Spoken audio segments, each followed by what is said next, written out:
Why African Americans, one might ask? After all, they comprise only a small fraction of Albuquerque's and indeed New Mexico's population.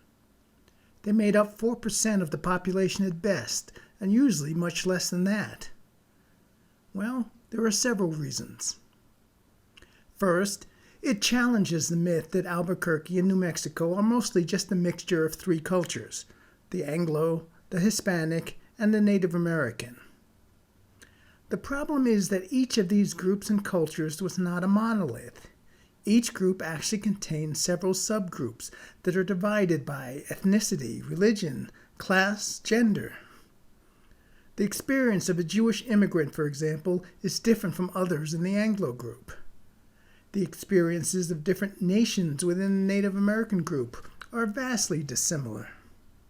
An upper-class Hispanic woman may have a far different experience than a middle-class or lower-class male.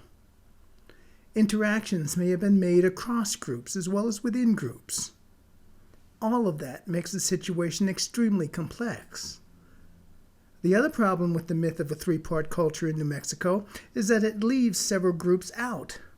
Not just African Americans, but Asians, for example. Chinese, Japanese, and later Thai and Vietnamese groups have contributed to the cultural mix that is New Mexico, at least as early as the 19th century.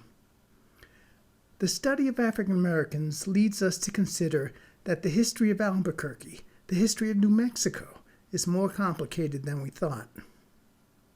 Secondly, the history of African Americans reveals the tortured history of race in America, a problem that bedevils us even today. I always tell students that African American history is also American history. It tells us about our country and how it has evolved.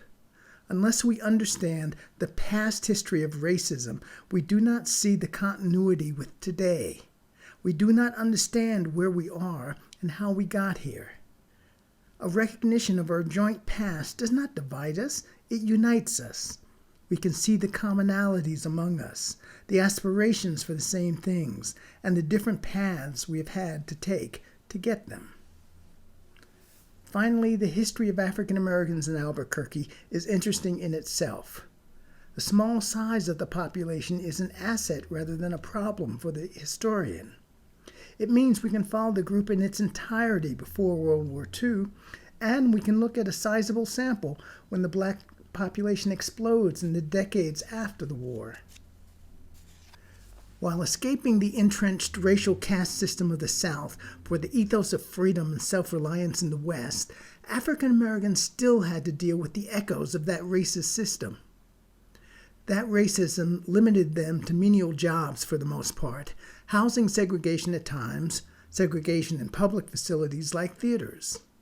Despite these challenges to their humanity and citizenship, they managed to create full lives for themselves, to produce valiant efforts at entrepreneurship, to establish networks of kinship and friendship that spread throughout the West, to find a spiritual life in black churches, to support the education and advancement of their children, and to build organizations like men's clubs and women's clubs or the NAACP, organizations that work to improve and defend their communities. It is ultimately a history of triumph over adversity and adds to our understanding of the possibilities of the human condition.